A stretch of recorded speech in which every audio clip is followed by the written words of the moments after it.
Good afternoon, and it is a Wellness Wednesday here on the Marketplace Reset Show and Jumpstart. This is our first segment on health and wellness. Welcome to the program. We're broadcasting live on several platforms. We're live on radio. We're certainly live on cable television, and we're live on several social media platforms. And we are also broadcasting live on our fellow Latin television station and radio station La Mega Mundial. I'm Anthony Weeks, executive producer and host. I'm joined by my colleague, both Linda and Carolyn. Ladies, how are you doing today? Doing beautifully.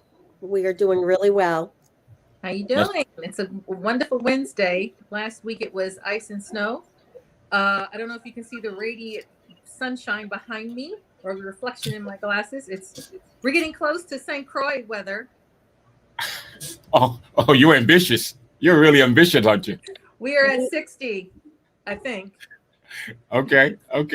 Well, it's nice. It's nice to shoot for the stars. You know that, right? You know, have to go for the aim best, big. though. You know, you'll if you aspire, you'll get there. You know what I mean? Absolutely. We are absolutely not taking any excuses for not having a beautiful sunny day and pretending that it's beach weather in the north. Well, you guys look great as usual. Thank you. So whether it's raining, snowing, snow or sunshine, you guys look great. So Yeah, hope we're you've had practicing what we're talking about. We're practicing, getting sleep well, eat well, and move more. I think that's what our wellologist said to us, right? Yes. And Carolyn. I just found out that when was it? This morning, actually, reported by the New York Times. The headlines of the report by New York Times was COVID zero, and I'm like, COVID zero. What could that be, right? Before I tell you what it is, let me see if you can take a stab at it. If someone said COVID zero, what was the first thing that comes to mind? Well, I'll go first since Carolyn is muted. I would say, oh, there she is. I would say ground zero, down to 0 cases. Okay. And my thought would be there's a zero tolerance for it. Okay, so that's good. So ground zero, 0 cases, and zero means zero tolerance. So while I think it's plausible, it makes sense what you just said, but that's not what it means. Oh. The article referred to COVID zero meaning that they're now pretty much estimating or forecasting that life going forward, that we're going to have to live with COVID. There would be no more COVID, if you will. So the idea of people are saying normalcy means that life is going to return to normal and there will be no COVID. Unfortunately, they're saying it doesn't look that way. So what you're saying is the article is indicating that that like the flu, Yes. there will always be a percentage of the population, regardless of being vaccinated or taking the health precautions, that we will now experience a certain number of individuals that annually or year round, or however we want to categorize it, will have COVID-19. I don't know if it's been renamed, the COVID 2021. Yeah. COVID-19 or SARS, CoV-2, that we will be living with it. And so did the article also say, because Carol and I've had lots of conversation, we've talked with health professionals, we've had individuals on our show, as our listeners and viewers know, that we don't have a time frame where we're coming out of masks or looking at ways to develop, safety protocols. What we don't know is how far will that extend and to what degree, quote unquote, normalcy comes back. We know kids are going back to school, but we have hybrid school. I mean, where do we get to the zero part of it? And there is restoration of some of our societal norms that we have to provide. We can't keep all of us on, the society on a payroll. I'm no doctor. I'm no doctor or scientist, certainly. But I think the reason they're saying this is because from the beginning of once COVID-19 arrived on our shores, it literally there've been multiple strands of COVID. It has morphed into at least 5 to 6 different strands, and some are more potent than and others. And so I don't think we've seen the evolution of that virus and how far it will go in terms of sort of being part of our environment. There's too many unknowns that we're still grappling with. Yes, we came out with a vaccine in record time, but there's still so many unknown unanswered questions. And so I'm looking forward to today as to how the human capital space, because gathering, whether in the workplace, whether it's at the supermarket, whether it's at some going to the movies, you're going to have that exchange, breathing of the same air, flying in an aircraft, being on a cruise ship.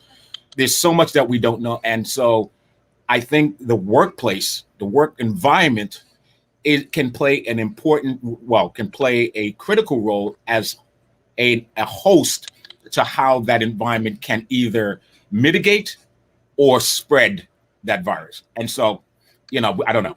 I'm glad you said that, Anthony, because we are so excited to have our expert on today.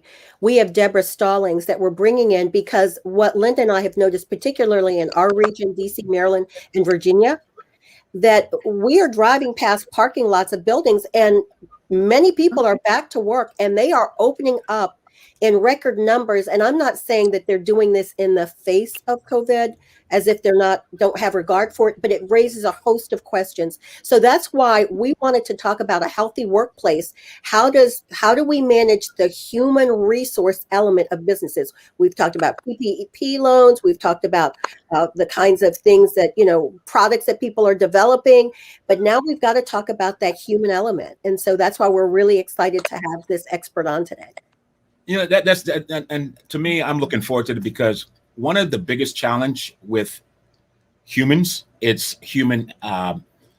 We have a certain habit, our nature. There's our nature, there's our behavior, and our ability to either agree or to disagree on how to approach things. And so I'm looking forward to the guest today to talk about, how do we address managing human capital in that space to better plan and prepare and going forward in the workplace for people that are being exposed to each other in that environment. So let's bring up your guests, okay? Wonderful. Outstanding. So this is Deborah Stallings. Good morning, Deborah. Good morning. How are you, Carolyn? Doing well. And obviously you met Anthony Weeks a little bit earlier. And this is Linda Dorman, CEO of Orangewell Enterprises, which is the company that we co-founded. Let me just give our audience just a little quick overview of Deborah and her company, the reason why we wanted to have her on. First of all, she founded HR Anew in 1999. So Ms. Stallings has grown the company into a multi-million-dollar minority business enterprise. It is woman-owned. She is the CEO at the helm, and with a wealth of expertise, certifications, and knowledge, she's really going to help us address, okay, we got to go back to work. What now? So we want to jump right into that discussion. Anything to add to that, Linda? You just said something that just struck me, and it's a great lead in, if you will, or segue, and that is jumping in, right back into the workforce, because now the workforce may look a little different. We just had a conversation, Deborah, and so thankful that you're on the show, around COVID-0 and what that means, that we are actually going to be living with some iteration or some variant of COVID for the foreseeable future, like we do with the flu. And so what will that mean, that type of data, that type of understanding to our workforce? So I'm just going to lead out with a question, and, we'll just go through and have a great discussion around, as an HR professional, how our company's coping with the long-term impact of things like remote working and, what we're hearing in the media. This is a new piece of information. We didn't pass the test when we were asked what is COVID zero, but now we're educated. Thank you to Anthony. He always keeps us on the know. And so, what do we do now? What's happening out there? What are you hearing as a professional? And before I leave you ladies and continue to manage the show behind the scenes, I want to welcome you to the program, Deborah Stallings. Did I say that right, Stallings? Yes. Thank you so much. My colleagues are in the Washington, Maryland, Virginia area, which is cold right now. I'm in the beautiful island of St. Croix in the tropics. Carolyn, shake your head. I'm going somewhere with this. Wait a minute, don't shake your head, Carolyn. Wait a minute. I'm not trying to rub it in. I'm going somewhere with this. The reason I brought it up is one, okay, my colleagues you guys are coming live from the Washington, Maryland, Virginia area. It's cold there. I'm in the tropics, right? Whatever you talk about today, should it be a standard across the board? It doesn't matter where you are, where you're located in terms of an employer and the work environment, or is there a different set of standard when it comes to approaching how you manage human capital going forward? So I have to throw that in there. Carolyn thought I was kind of really bragging over here, but I'm not doing that. I just wanted to understand, as employers are listening to the program, does it matter, how do you approach and mitigate the workforce environment, whether you're in a cold environment or warm environment? Okay. Good question. Good. Thank you so much, Anthony and Lyndon, Carolyn. It's a pleasure to be on with you today here in the Marketplace Reset Show and Jumpstart. So thank you for the invitation. I guess I'll answer Anthony's question first, if that's okay, because it impacts everyone that's in different locations. So some of the things that I'll share today are relevant to everyone, regardless of where you're located.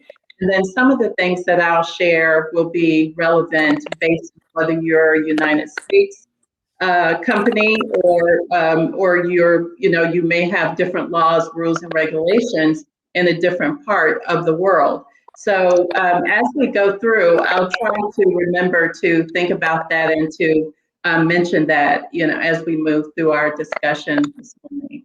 So thank you again. So Linda, your question to me was, how are companies beginning to cope with the long-term impact of remote working? And some of the things that, we've been seeing and talking about with our clients, and also seeing in the research, is companies are ensuring that they have business continuity plans to as a start, because it's really important to think about how you're going to show up and how your business is going to be successful in the midst of COVID-19. As was talked about earlier, it seems like it's here to stay. None of us really know what's going to happen moving forward. But, to the point that, Anthony was sharing earlier, it looks like it could be here for the long haul, such as flu and, other kinds of viruses and such. And so business continuity plans focused on HR, your administration, operations, technology, how you're going to communicate with your workforce, your clients, your strategic alliance partners. All of those areas are really important from a remote work and even on-site work perspective, but especially during these times. Thinking about what jobs are going to be on-site, what jobs will be remote is another consideration. There are some employers where 100% of their employees are working remotely. There are some that require all of their employees to come to the office or to a specific location. And then there's a hybrid of the two. We've seen some employers that have rotating schedules where they have some people come in a couple of days a week, and then others come in on a different day. So those are some of the things we're seeing. We're also seeing that, with the heightened awareness of race and social injustices and concerns around that, we're seeing more companies starting a conversation and getting their team involved with looking at topics around diversity, equity, and inclusion. And so as they think about, the impact of all of this, how will they ensure that minorities, women, African Americans, Blacks in particular, can participate in the different roles in their economic climate and environment. We're also seeing that employers are building crisis management teams because with COVID, this sort of, just showed up and no one was really prepared for this. We didn't know that, this was coming. And so that is something that we're seeing as well. Communication strategies, responding to emergencies, and assessing and minimizing risk. Those are some of the top issues and topics that we're seeing employers address. That is fascinating because you had talked about a COOP, what I know as a COOP plan, a continuing of operations plan. And I wonder if everyone, I think some people may have had a plan like that if there was a fire in the building, as an example, and you had to be out for a few days and you went through some strategy. This is a whole nother strategy because when you talked about the accommodations piece for protected groups, like those who normally would come and have some accommodation at their office, how are employers even making accommodations at individual work homes and setting up work environments that are conducive for maintaining a level of productivity for someone who requires an accommodation? How does that happen? I mean, it seems expensive. It seems incredible, almost hard to fathom how employers and where their responsibility begins and the employee's responsibility begin. There ends and their employee begins is what I'm trying to say. That is amazing. But that's a good answer. It sounds like there's lots of dialogue going around that particular topic. So let me ask you this: within the you sort of answered one of the second questions we were thinking about in terms of within the industry, the discussion around managing the workforce in a pandemic. Is there anything more you'd want to add to that? Yeah, I think one of the topics that's being discussed too right now is what are employers doing about vaccines? That is a really hot topic, whether they're going to require that their employees take a vaccine or not. And there's a mixed bag in terms of what's actually happening at this moment. Some employers are leaving it up to employees to make the decision, while others are mandating that employees complete or take the vaccine. So, for example, Chobani doesn't have a mandatory vaccine policy. They're a food company in the U.S., and they employ roughly 2,200 employees. So they don't have a mandatory requirement. Walmart doesn't have a mandatory requirement for vaccines. Many healthcare providers don't have mandatory requirements either. So it's just something to be aware of that employers have to think about. There's no law guiding employers in terms of what to do about this. There are some risks with making the vaccine mandatory. So it's a consideration that employers have to think about, and then think about, ensure that you're talking with your legal counsel and looking at your risk, and then deciding what's best for your organization.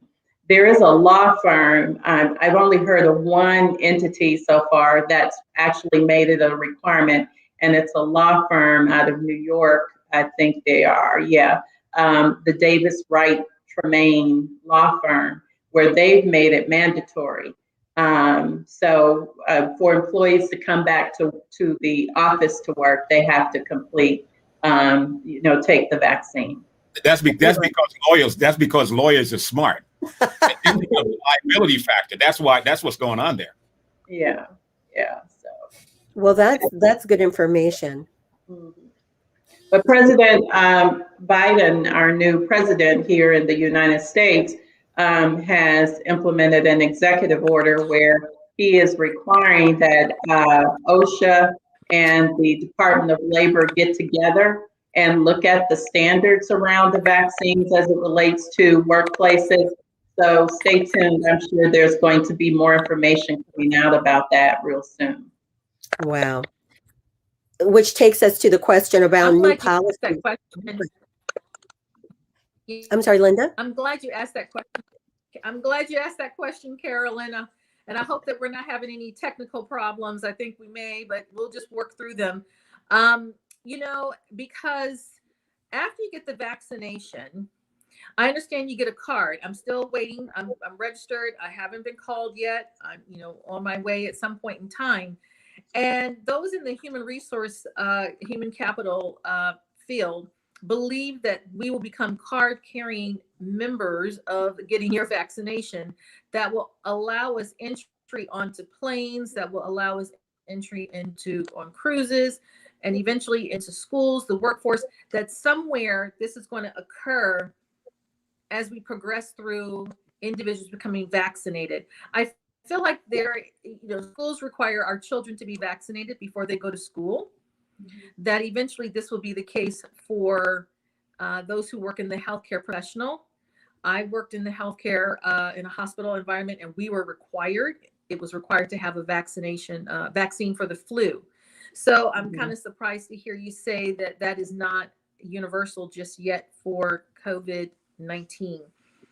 I wonder if any, will be the legal implications that you're seeing from a human resource policy development perspective. How would we level the playing field across the board to not create discrimination and protected classes and preference programs and things of that nature under the table, if you will, by having these types of policies? Yeah, so in terms of the new policies that have been developed as a result of the pandemic, first there was the Families First Coronavirus Response Act, and that there was a mandatory requirement there for employer paid leave for employees as well as family medical leave. The family medical leave part of the act has expired. However, the employer paid leave is still intact. So it's important that employers keep that in mind. So that's one policy that employers needed to develop as a result of the pandemic. I mentioned earlier that President Biden had requested or issued an executive order for OSHA enhancements. So there's some policy updates that need to happen in workplaces around that. For example, employers are going to be required to do a hazard assessment of their workplace so that they can assess, what they have in place that is positioned them well to protect their workforce against COVID-19, and what other things do they need to do. And so they're going to be working in tangent with the U.S. Department of Labor on that particular issue, but employers will need to be up to speed on OSHA requirements. Updating infectious disease policies is important as well, to include COVID-19. There are, and I'll talk about, some of the lawsuits we're seeing a little bit later, but employment and discrimination prevention is important in this time that we're in. Americans with Disabilities Act and reasonable accommodation are other policies that needed to be dusted off and updated as a result of COVID-19, because, requiring masks, for example, someone has a medical condition that where wearing a mask all day could impact them detrimentally. That's something that an employer has to engage in an interactive process to discuss with the employees to decide how to handle that. There have also been policy updates. I'm sorry, Anthony. Hold that thought, please. We're at the top of the hour. So we do need to take a quick break, and when we come back, we can continue.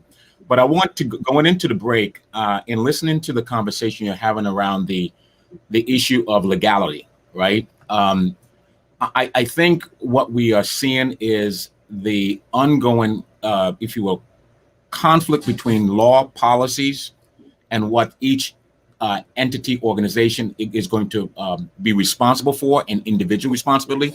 But certainly when you have the aggregate of laws that are being created, I believe it was Mitch McConnell that was trying to pass, and I don't know if it's law or not, I don't know where it is, but Mitch McConnell was trying to pass a law that says that an employer cannot be sued for COVID. An employee cannot be sued. And that in itself is problematic, because it says that if now you are now not held liable or responsible, then it's a free-for-all, right? Everybody's doing their own thing. And so therefore, how do you then create a universal or consistent approach, whether it's individual businesses, schools, or whatever? How do you create a universal approach when you have such conflicting policies and laws and regulation that are governing this entire process? So that's just, I wanted to kind of give that as a backdrop to think about when we come back. If you choose to comment on that, that'd be fine, but we'll be right back, folks. All right, folks, this is the Marketplace Reset and our health and wellness segment. We'll be right back. The reopening measures are slowly taking place amid the coronavirus pandemic. Malls and restaurants are working again, and factories move more and more of their personnel back into the offices. However, that doesn't mean that people won't get sick anymore. On the contrary, there are now many more chances of spreading the virus even farther. To protect the employees and clients of your business, we developed thermocontrol screening stations. It is a quick and safe solution. Thermocontrol measures temperature at a distance of 25 centimeters. The device is autonomous. It does not require an additional employee to conduct temperature measurements or log the results. It can measure and even recognize masked faces. All of the results are logged automatically and stored in the database. You can use the station to ensure your clients and employees access to your building automatically. John Smith, Robot. The station can issue entrance passes and grant access to the building after it measured the person's temperature. If the visitor's temperature is high, a notification will be sent and a potential carrier of the virus can't access the building. Thermocontrol can send SMS and messenger notifications, as well as notifications over email.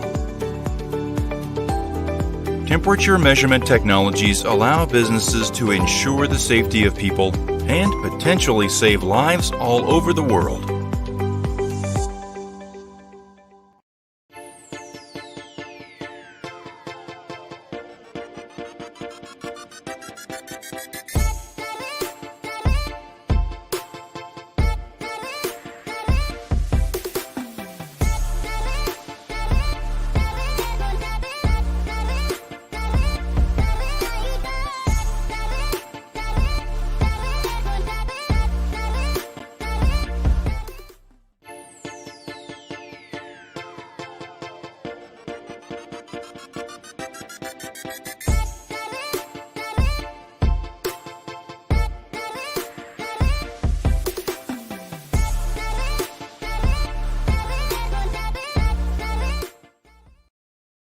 All right, folks, welcome back to the Marketplace Reset Show and Jumpstart. This is our first segment on health and wellness, and my colleagues out of the Washington, Maryland, and Virginia area, Linda Dorman and Carolyn Howell, are my colleagues who are co-hosts of this segment, and we have a special guest this afternoon in the human capital resource space. She's the CEO of HR Anew. And let me bring back my colleague to the program. And Hi, Linda. ladies. Welcome back. We're back. Great. And Anthony, this is really a content-rich segment. And Deborah, thank you so far for the information that you shared with us. This is really excellent. I do have a quick question for you. You said that the employers are going to have to navigate the laws, policies, procedures, things like that. Everybody can't be an expert on everything. Is that where your company would come in and be that resource for them? Absolutely. So it's important to, if there's not someone within, a workplace that has the expertise to look at policies and procedures and proven best practices in terms of setting up these policies, it's important to look at a third party to assist you. Certainly HR professionals can help, like HR New, also legal counsel as well. We always say to our clients, although we have attorneys on staff at HR New, we do encourage our clients to talk with their legal counsel as well to ensure that they're comfortable with the recommendations that we put forth in policies and procedures and practices and those kinds of things. So absolutely. Mm-hmm. So that's excellent. I just want to mention that your website is HR, as in human resource, ANEW, ANEW. Right now, it is a new day as we're looking at how we handle human resources. We do have a number of questions that we wanted to get to. Linda, did you want to pose the next question for her? I do, because I have a sister who's in human resources. She's retired from Coca-Cola and Disney and Toyota, expat around the world. And we've had a lot of dialogue on something that I think that I'm not clear about how employers get involved. And that is helping their employees around the whole isolation and the full spectrum of mental health issues that has to exist and need to be mitigated, supported, acknowledged even by employers, beyond referring an employee to an employee assistant program. I mean, these are programs that are in place for that purpose, but they're volunteer driven. You employ, for confidentiality. But what's a broader set of strategies or conversations or policies, even that, or white papers, anything on the subject, data that we can ingest on how employers are dealing with the mental health issue with respect to their employees in the workplace? And I'm going to put myself back on mute because I think I'm having some technical problems on my end, it sounds like. So. All right. So there's an organization called the Conference Board. It's a nonprofit business membership research organization, and they've been doing some research with their 1,000+ public and private corporations, asking questions around, what are employers doing? And their work encompasses companies from all over the world, in over 60 countries. So the majority of professional organizations are planning for a return for people to come back to the workplace in the spring. But this is a real challenge and concern for employees because they're concerned about the risk of coming in contact with COVID, exposing their family members to the environment, and the lack of a safe, effective, and available vaccine. What we're seeing employers doing as it relates to helping employees with their mental wellness and such. We are seeing employers that meet with their employees, managers and supervisors meet with their employees on a daily basis. Sometimes that's for, 10, 15 minutes, just a short check-in to say, hey, how are you doing? How's everything going? Do you have any questions? Do you need anything, et cetera? Employee assistance programs is another resource that many employers offer to their employees prior to COVID-19, but certainly in the midst of this pandemic. Some employers are doing weekly meetings instead of daily meetings.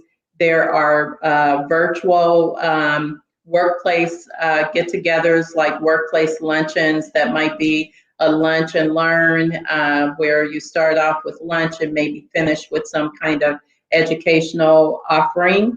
Employers are offering mental wellness support systems like therapists, as well as individuals that focus on our diet, and also our physical health. So those are some of the different things that employers have been doing. There's also the opportunity to send employees like work at home baskets. So you can send them a basket that is, for personal care, a basket that has some of their favorite things in it, sweets and salty kinds of foods, things like that. So there's a lot of interesting innovation going on in that space, particular to help employees cope.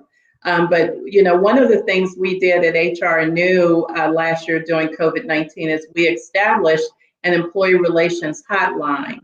And so because sometimes employees aren't comfortable talking with their immediate supervisor or manager or employer about what might be going on in their lives and what they need help with, but they'd be comfortable talking with us. And if you don't have an HR person, this would be an option. And so we have found that to be very helpful because employees call us a lot and discuss issues with us, and we help them work through those issues, and we don't have to share with the employer who the inquiry is coming from unless it's something that can negatively impact the employer, and we let the employees know that case. But those are some of the things that we're doing and that we've seen employers doing. That's excellent. Now, Anthony's back. That usually means he has a question or wants to interject something. Yeah, well, it's that the debate of the new work environment, the new work culture of in-person work and remote work, and you being an expert in the human capital resource space, can we expect going forward, whether we're dealing with the immediate, but when you look at the medium, midterm, or long term, I'm hearing that remote work is literally is transforming the dynamics of the workplace. And you're hearing the back and forth whether or not it's here to stay. And now I'm also hearing the fact that if employers now agree to give you that option, they're now looking to reduce your pay. So there is a correlation between accepting remote means you have to compromise a higher salary. Is there a happy medium? I mean, what are you hearing in that space? You as an expert, I mean, where do you think where is it going? I mean, employees are going to have this dilemma. So you don't have to answer it right now, but I wanted to kind of sort of plant that seed, and you can get back to it when you can. Thanks. I can answer it now. So in my opinion, remote work is here to stay. I think employees have proven that the model can work. Certainly, employers have to have really good policies and systems in place to make it work and to ensure that it's successful. But if I just take my company, HR New, as an example, 100% of my team is remote at this point, and they're all over the country. The beautiful thing about the remote work model is you can hire people from anywhere in the world to work for your company, and it actually has a lot of benefits for the employer in that, it elongates the business day depending on where people are located. So for example, I have a program manager in California, but I'm in Maryland. So that means that she's coming on when we've been on the East Coast at, 3 hours later, she's coming on. So she's on 3 hours later into the day. So there are some wonderful benefits for employers. We're also seeing that employees work longer when they're working remotely. So employers are having to, in some cases, implement some requirements or standards so that employees have better balance, work-life balance or harmony in their lives, because they are, working far longer than they would normally. It creates some flexibility too for the employee, in that if they're homeschooling or several family members are at home, we have one client that has their work schedule starts at 6 a.m. in the morning and goes till 9 p.m. at night. They're an East Coast company. So an employee can work anytime between those hours, as long as they get their 8 hours in, as long as they're getting their work done, that's an option. I have not heard that employers are reducing pay because people are working remotely. So that's new information for me, because what we have been hearing is that employees are sometimes asking for incentives like, paying for utilities and things like that because they're using, their own utilities working from home. But my recommendation to employers to balance that is that employees, or counteract that, is that employees are not having to drive to work anymore if they're teleworking. So they're saving gas, they're not having the time in traffic and those kinds of things. So, there's checks and balances in the process. So, but employers have to just think about that and think about what, feels right, what feels fair, be fair, look fair, act fair. That's what I say. I love it. Deborah, I got to tell you, I'm just so fascinated by your contribution to the program, because there's so many questions coming at me, and we pride ourselves in being a hub for small and local businesses, right? And the reason I bring that up is, for example, most of what I do from a digital standpoint is with GoDaddy. GoDaddy now, when I speak to customer service, GoDaddy, to the point you make now, remote work now allows you to expand your workforce. You're literally in a position to hire people in different time zones. So you're in essence, your business can be 24/7, never close. Mm-hmm. Enhance your ability to deliver service to the marketplace. And so when I look at GoDaddy, which is a U.S. company, their CEO is he's Asian, he's East Indian, and I'm wondering if there's a correlation between the leadership at the helm of some of these organizations and their ability to incorporate workers from anywhere in the world to create that kind of global, if you will, environment. I think Anthony, to the point that you're making, leadership is extremely important. And, innovation is also important. In the midst of this pandemic, we lost Deborah. Hello? Okay, so I was saying that, leadership is critically important in the midst of this pandemic. It's always been important, but it's extremely important that we're able to be innovative and creative and think about how to pivot and how to redesign how we go about doing our work to accomplish things and to get things done. So some leaders, have, kind of not thought about how are they going to reinvent themselves or reinvent their companies, while others have said, okay, I've been given a lemon, how am I going to make lemonade out of this situation? And so that's a really important part of being successful in the midst of any challenges, because we go in the 21st century, we're going from one challenge to another. We're not really finishing up a challenge before something else is happening.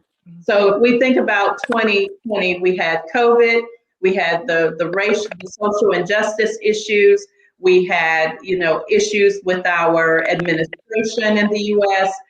There were just a number of things going on simultaneously.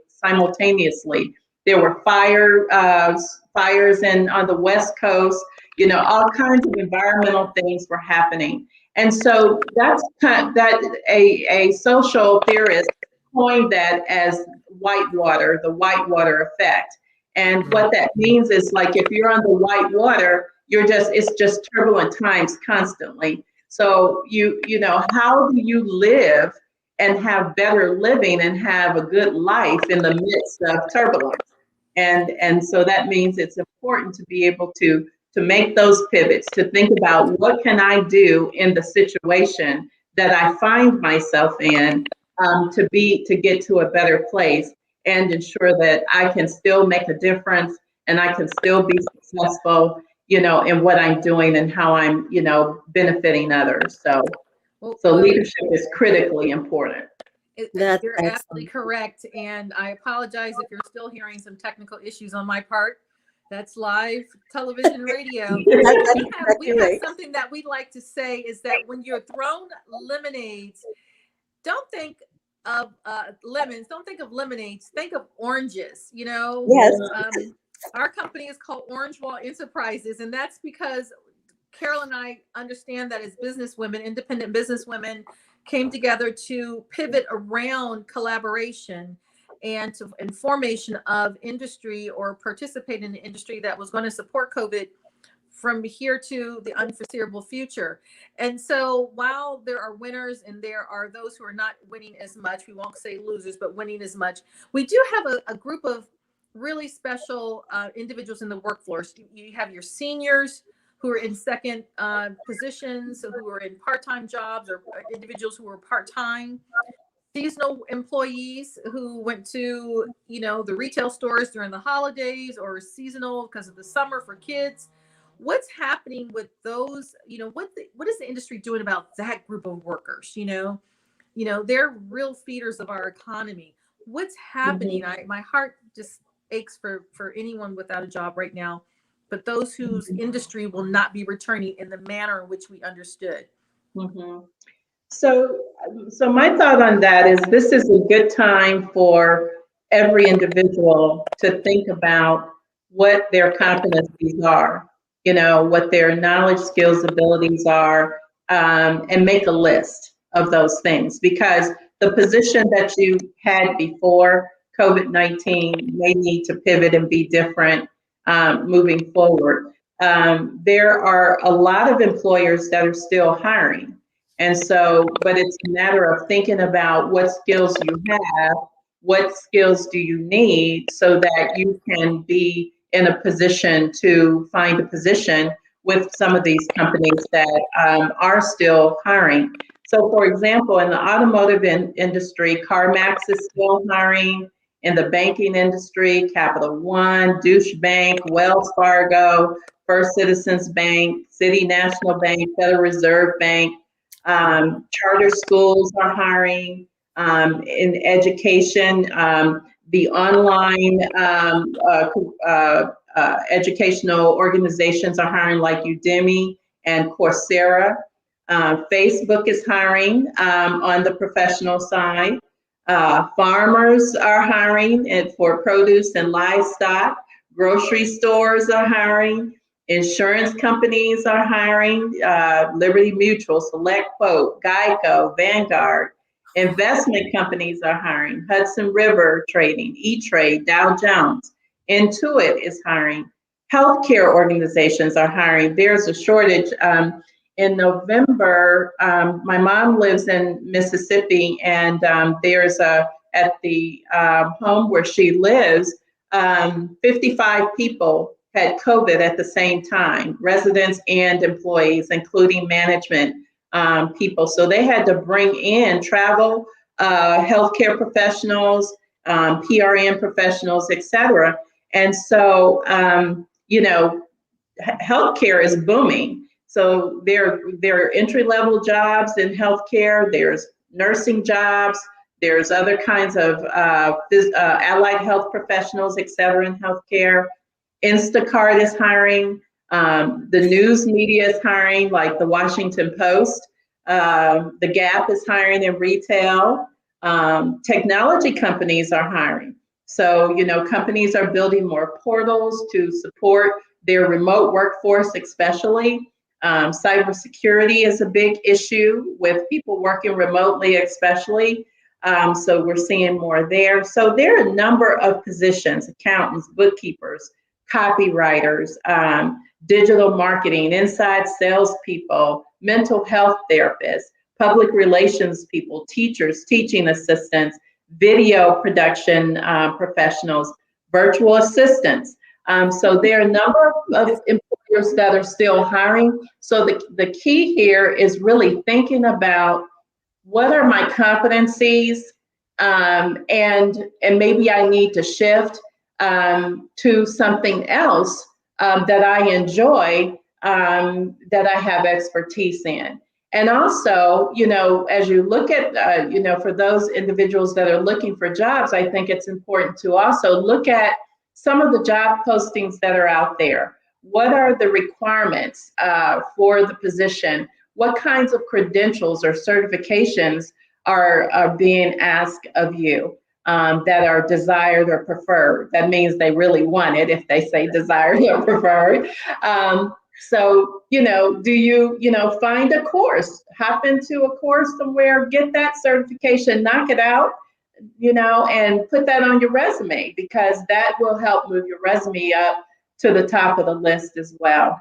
And so those are some of the things that for seasonal workers, part-time people, PRN people, independent contractors, there are opportunities out there. It's a matter of just kind of, again, rethinking how we approach things so that we can be more successful. That's excellent. You have given us a lot to think about. It used to be back in the day. Exactly. It used to be back in the day, if you had a gig here and a gig there. And then we learned we largely are a gig economy, and never has that been more true. But let me ask you something. You mentioned earlier, what are some of the lawsuits we're seeing? If I can hop to that, because I'm really concerned about a couple of things. If I know a coworker has COVID, what's happening here? What are some of the lawsuits that you are seeing? Yeah, so there's a national law firm in the U.S., Fisher Phillips, and they publish a lot of data around lawsuits and such. But what they have recently reported is that there are more than 1,600 lawsuits that are associated with COVID-19, and this is since March of 2020. The largest cases are coming from California, from New Jersey, Florida, New York, Ohio, and Tennessee, but they're sprinkled all across the country. The industries that are being hit the largest in terms of lawsuits are healthcare. There are 347 lawsuits in the healthcare industry. Government, 121. Hospitality, 105. Manufacturing, 138. Construction, 81. Education, 66, finance and insurance, 68, and the list goes on. And the type of claims that are being filed have to do with remote work and leave conflicts. So that's an interesting area because, when we think about it, employees are not necessarily having to use sick leave or vacation leave right now because there's nowhere to go. But there's nothing. If you're at home, you're sick. Employers may still be expecting people to do some work. So there's some issues going on there. That is the largest type of case that's been filed. Employment discrimination is next. 381 lawsuits in that particular area. So, again, looking at the Americans with Disabilities Act, the Family Medical Leave Act, employer paid leave, all of those Title VII kinds of laws, it's important to ensure that the employer's on the right side of the line with that because there are a lot of claims coming in there. Also, retaliation and whistleblowing. That's another area where employees are filing lawsuits, 361. So still a very high number. Wage and hour is an issue, unsafe workplace. And Anthony had asked a question earlier about the unsafe workplace and the legal challenges associated with that. And so as it relates to employers being sued, so most states have a law that on the books that says that, you can't just, sue an employer for something frivolous. So if an employee files a lawsuit against an employer for COVID-19, they have to be able to prove unequivocally that they came in contact with COVID-19 in the workplace. That's very, very difficult to prove. But if they can prove that the employer was negligent in terms of, not having PPE equipment, not testing employees, or someone obviously sick at work and the employer did nothing, and that those kinds of things can be proven, there is the potential of a potential award to the employer, to the employee. So the employer should just be aware that, you know, there are some protections for them against frivolous kinds of lawsuits, but there are also some protections for employees as well. As I said, the OSHA rules, that the hazard assessment, you know, the unsafe workplace, that's something to really be concerned about and ensure that you're thinking about how you're going to make your workplace safe. There's also been lawsuits for negligent wrongful death as well, and wrongful discharge in the midst of COVID-19. And I think some of those cases are associated again with the ADA and FMLA, where an employee has said, you know, I'm not comfortable, for example, coming to work and I can't wear a mask, and the employer didn't engage in an interactive process. That's really, really important. Because when you see cases and claims in California, it's good to follow that state and see what the outcomes of those claims are, because chances are you're going to see it start to float across the country, depending on what the outcome will be. Well, ladies, we're gonna have to bring, this is just I can't believe it. Deborah, we need you back for part 2. We need you back. Wait, part 2, 3, 4, 5. We didn't even get to half of our questions. No, we did not even get to half of our questions. We didn't really get into the nitty of the gritty because you're such a wealth of information. There's so much to cover. There's so much to cover with this topic. It's crazy. I mean, it's like, oh my gosh. Well, that I only means, agree. Deborah, please agree. And we're not putting you on the spot, but we're just going to allow you to come back. Yes, I'll come back. We really could drill down, and thank you so much, as Carolyn said, because these are critical pieces and parts of information, the data, the education, the learning, that's going to help us all in one way or another push forward and restore something of our economy. And it's really going to start with that human capital management, resource management. And you're doing a fantastic job in your company. We applaud you for your success, and we wish you continued success, because this is almost like life vital.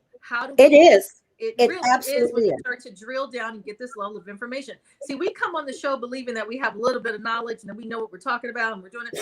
Then we're like, oh my goodness, you know, excuse me for going off camera, but we have we take notes. And I couldn't even keep up with the notes. Yeah, I just stopped taking my notes and was just so enthralled. So Anthony, I take notes too. Okay. Oh, very good, very good. So Anthony, we'll bring her back.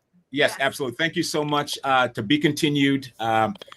Thank you so much for your contribution to the program, Deborah, today. And I'm really excited about just you being a guest on the program. And I'm really anticipating your return back to the program. Thank you so much for being part of the program.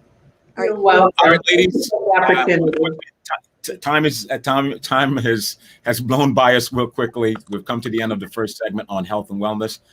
And coming up next is our second segment on business, economy, and public policy. This is Anthony Weeks for Linda and Carolyn, and our special guest, Deborah Stallings, on the program this afternoon. We'll talk soon.